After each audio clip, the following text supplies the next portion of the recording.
Second Life is a world where virtual environments are being developed and visited daily. Second Life celebrated its 10th year anniversary in 2013. According to an infographic developed by Second Life developers, more than 1 million users visit on a monthly basis. In these environments, people are coming together to explore common interests, collaborate with peers, or connect socially. Second Life provides developers a route to be creative and artistic in their environments. Visitors to this virtual world experience a rich, colorful, real-world involvement. Users can expect to have real-life contact with others in preferred settings through the use of avatars. Through chat and/or audio, communication and collaboration is possible with other people online. The settings range from real life, such as the Grand Canyon, to fantasy, such as Alice in Wonderland ride. Second Life is imaginative and inventive in its uniqueness. Going into Second Life, we collectively had little to no experience with virtual reality. We began this experience feeling apprehensive about what we were going to encounter. The program had a little bit of a learning curve. First, we had to learn to dress our avatar, and then navigate in and out of uncharted territories. Our field trip with Dr. Corbet was our first true Second Life experience, and we really had to focus to manipulate our avatar. But by the end of our exploration, we felt a little bit steadier on our feet and more confident about how to use Second Life. Upon further investigation, we were surprised as to how expansive this world really was. We had no idea how immense and in-depth the locations were. This gave us a sense of all the possibilities this world had for education. There was something for everyone. There were areas that supported math, science, English, social studies, and any other learning topic you can imagine. We all felt that experiencing Second Life as a group made it a more enjoyable and educational experience, as we could learn with each other and from each other, as it allowed for the social aspect that should come with interacting in a virtual world in which others, or their avatars, also mingle. Hi, my name is Alyssa and I will be going over the educational resources our group found in the Avatar Fitness Club. The three that we found most useful were 1. The educational slideshow on nutrition, 2. The ways to incorporate technology through mobile devices in the classroom, and 3. The proper form that is used when the avatars are exercising. By going through the slideshow on nutrition, one will see that it covers portion distortion, portion sizes, and nutrition facts on food labels. It also compares the sizes of portions today and those of 20 years ago. Exercising is also mentioned and examples are shown for what needs to be done in order to burn X amount of calories. Since many people do not have access to a gym for whatever reason, it gives examples as to how calories are burnt by doing daily chores. For example, vacuuming for an hour and a half will burn approximately 290 calories. There are over 20 slides full of nutritional facts and information in general. The second educational resource is the incorporation of technology aside from Second Life itself, mobile applications. Although this poster was not interactive, it showed information on 4 different mobile applications available on both the Apple and Android market. The first was Gym Buddy, known as Fitness Buddy now, which is an app geared towards exercising with over 400 different exercises. The next was Fitocracy, which is similar to Fitness Buddy in that it is geared towards exercising, but with quests and badges incorporated in it. MyNet Diary is the third application mentioned. Here you are able to track both your food and exercise intake. The last app mentioned is Zombies Run. This app is geared towards runners, being that it is an audio drama where every run becomes a mission. Throughout the duration of your run, you are running away from zombies and collecting supplies to grow your base back home.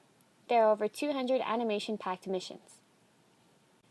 These apps are a great way to incorporate technology into the class, whether you are at home or at school. Each allows the user to share their daily records with social media and friends. MyNet Diary also has a website that coincides with the app, so the user is able to look at their account online as well as additional information that way. Finally, the third educational resource our team found beneficial was the form used by the avatars to complete these exercises. As mentioned by one of our guests in our tour we gave, having the students or clients of a trainer view exercises being performed, he or she will have an insight as to how an exercise should be done the proper way. As many of us know, performing an exercise incorrectly can lead to injuries or no beneficial gain. An additional resource I would like to mention is the beverage station outside the Avatar Fitness Center. It gives a great visual of how much sugar is being put into our bodies with the beverages we consume on a daily basis. According to www.sugarstack.com, each cube represents 4 grams of sugar. Therefore, when looking at the powder drink mix, one can see that it has 4 cubes, which would result in 16 grams of sugar as opposed to water, which has none. The many ways to incorporate these educational resources into the classroom are endless. The science of instruction and the science of learning are the study of how to help people learn and the study of how people learn. Knowing how people learn and how to encourage that learning is important because then we will understand how to improve on our learning. There are several theories and principles that have been studied and proven, with one of them being that people have dual channels of learning, visual and audio. With that being said, it is important to have and use effective multimedia learning, which we as Team 2 are therefore providing with the following learning scenario using a classroom setting and Second Life. A health class of 9th graders is studying nutrition and how we need to understand food labels so that we are aware of what we are truly eating, our fat, sugar, and calorie intake, and how everything we eat is important to our overall diet. During class, how to read food labels was discussed, the definition of nutrition was viewed, how what makes food unhealthy or healthy was determined, and what is a good average calorie intake for each student was reviewed.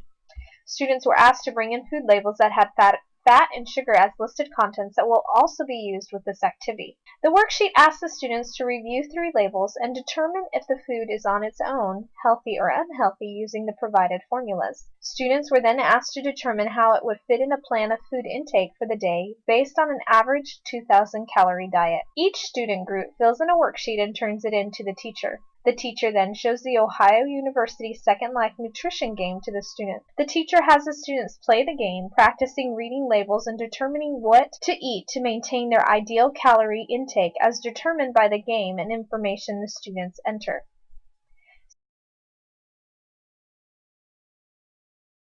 Team 2 had a great time exploring Second Life together. I'm going to walk you through a few screenshots of our experiences in Second Life. To begin, here's the entrance of the Avatar Fitness Club. This was our group's choice for our academic setting. We absolutely love the possible applications for a health and PE class. Here we are examining the nutritional slideshow. Just in case you're wondering, the answer to the question on the screen is 1 hour and 10 minutes. It's a really neat experience to use the equipment as your body actually moves and does the workouts throughout the gym. As an added bonus, some of these machines will actually pay you for doing the workout. The class got to try this out for themselves when we took them on our field trip. Alyssa is explaining the apps that the gym promoted to support healthy eating and workout habits. We like them because it aimed to make it fun. It was amusing to watch everyone participate in the sit-ups and aerobic dancing. Then to watch everyone, yes, even our instructor, jump in on the yoga action. We finished up the field trip with Kristen explaining that we not only need to be mindful of the calories in our food, but also in our drinks, as these can add up too. As an extension, we explored the cafe across the street from the fitness center. Come in, you find your seat, take a look at the menu. There are items typical of any Italian restaurant. The difference is, here, it counts up your calories and your choices. I was not happy with my over 2,300 calorie count for my meal. That is a long time on the treadmill. Finally, we also enjoyed going on field trips led by the other teams in class. Here's an image of a few of us inside of a eukaryotic cell during Team 1's field trip.